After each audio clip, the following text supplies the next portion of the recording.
இப்போ கேள்வி இங்க இருக்கு. ஈசோகாய், எஸ் சார். இந்த 4 டென்டக்கல்ஸ்ல எது வித்தியாசமா இருக்கு? அது ப்ளூ கலர் தானே? சரியான பதில். ப்ளூங்கிற சென்டென்ஸ்ல ரிலேட்டிவ் ப்ரோனவுன் மட்டும் தான் யூஸ் பண்ணிருக்கு.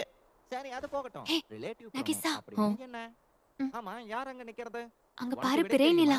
பகல் தெரிஞ்சா நேரத்துல சொல்லு. தெரியுது. பயப்படாத. கவனிச்சியா? தப்பாச்சுன்னா தண்டனைலாம் கொடுக்க மாட்டேன். நீங்க வேணா எப்படி எனக்கு நாங்க கேள்வி இந்த கேட்கலாம். இடத்துல ஆனா வந்து நான் உங்களுக்கு மாட்டிக்கிட்டோம்னு ஒண்ணும் பண்ண தெரியலையே. மாட்டேன். என்னோட ஆசையெல்லாம் 3வது வருஷம் ஆரம்பிக்கும் போது ஒரே நேரத்துல 2 விஷயங்கள் நடந்தது. முதல் விஷயம் என்ன புரிஞ்சுதா?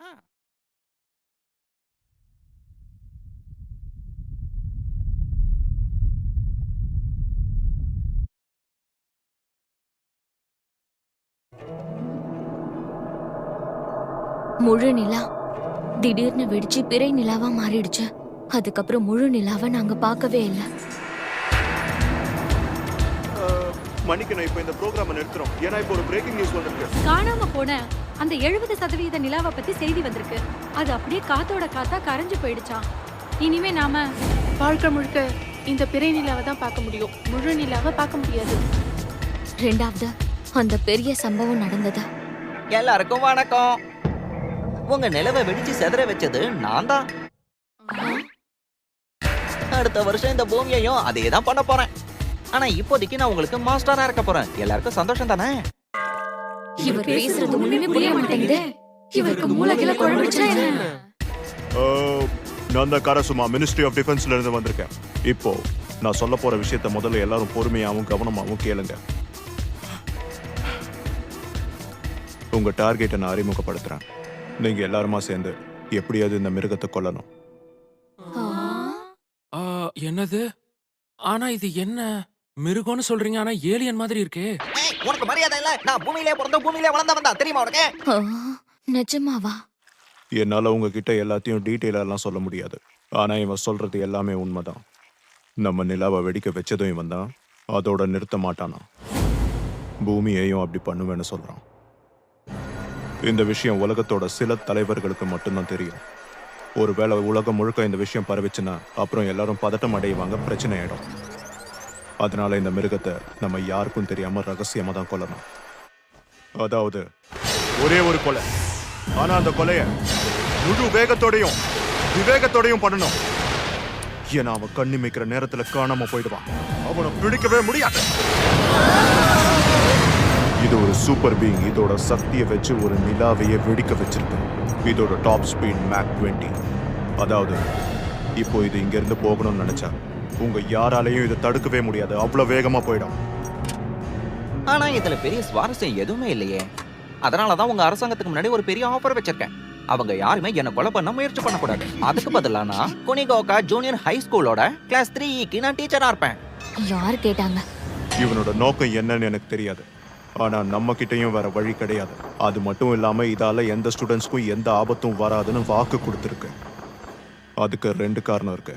முதல் காரணம், இது தினம் தினம் கிளாஸ் ரூமுக்கு வந்தா இதை நம்ம கண்காணிக்கலாம். அப்புறம் 2வது, முழுசா க்ளோஸ் ரேஞ்சில் 30 பேருக்கு இதை கொல்றதுக்கான வாய்ப்பை நமக்கு இது கொடுக்குது.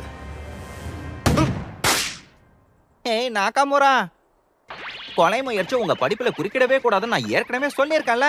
என்ன மன்னிச்சிடுங்க. இதுக்கு தண்டனையா உன்னோட இடத்துல இருந்து பின்னாடி அங்க போய் நில்ல. எதுக்காக இந்த ஜந்து நமக்கு மாஸ்டரா வந்துச்சு? நாங்க எதுக்காக இந்த ஜந்துவை கொலை பண்ணணும்? கடைசி கண்டிஷனை சொன்னப்போ இதுக்கான அர்த்தமும் புரிஞ்சு போச்சு. இதை கொன்னா உங்களுக்கு 10 பில்லியன் yen கிடைக்கும். நிஜமாவே கிடைக்கும். நீங்க எல்லாரும் இதை கொன்னுட்டீங்கன்னா ஒரு வகையில அதுக்கப்புறம் நீங்க பூமியை காப்பாத்தினவங்களாயிடுவீங்க. அதிர்ஷ்டவசமா உங்களை எல்லாம் ரொம்ப பெருசா நினைக்கல. பாருங்க, அந்த பச்சை நிறம் தெரியுதுல, அப்படின்னா உங்களை குறைச்சி எடை போட்டிருக்கான். கேவலமா இருக்கான். என்னதானா சொல்றீங்க? உங்க அரசாங்கத்தாலேயே என்ன கொல்ல முடியல, உங்களால மட்டும் என்ன கொல்ல முடியுமா என்ன? இவங்களோட புது ஃபைட்டர் ஜெட்டை என் பின்னாடியே அனுப்புனப்போ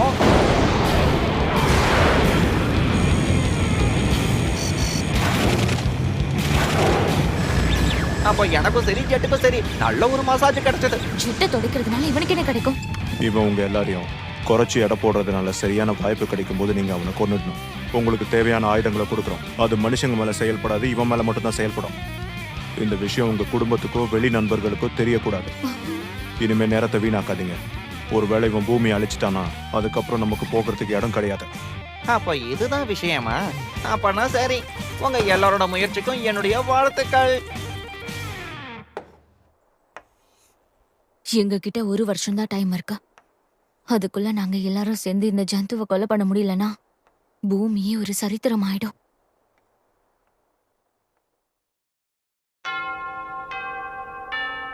அட, லஞ்ச் பெல் அடிச்சிட்டாங்க. நான் இப்பதான் சைனால இருந்து மாப்போ டோஃபு கொண்டு வந்திருக்கேன்.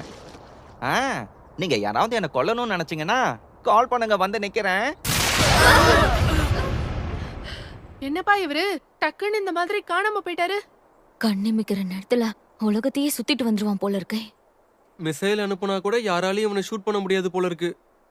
ஒளியை விட வேகமா போகும்போது கூட டெஸ்ட் பேப்பருக்கு மார்க் போட்டுட்டே போகுது பாரு. நிஜமாவா? பேப்பர்ல கொஞ்சம் டிராயிங் கூட போட்டிருக்குப்பா. ஆனா அவரு எல்லாருக்கும் ரொம்ப நல்லா கத்து கொடுக்கறாரு இல்லையா? அது உண்மைதான்.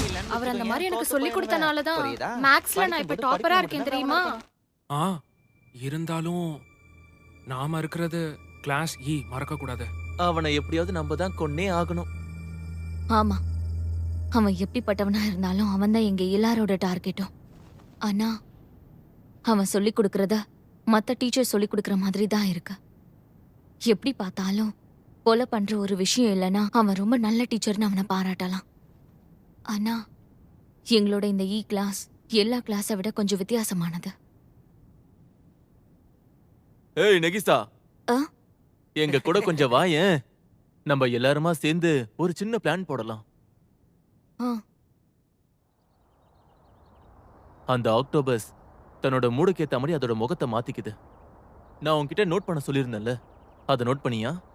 அது நான் கவனிச்ச வரைக்கும் அது ரொம்ப கான்ஃபிடென்ட்டா இருக்கும்போது முகம் பச்சை ஆகுது. நம்ம தப்பான பதில சொல்லும்போது அதோட முகம் டார்க் பர்பிள் ஆகுது. நம்ம சரியான பதில சொல்லும்போது பிரைட் ரெட் ஆகுது. லஞ்ச் சாப்பிட்டதுக்கு அப்புறமா அது சந்தோஷமா இருக்கும்போது எனக்கு இந்த விஷயம்லாம் தேவையில்லை.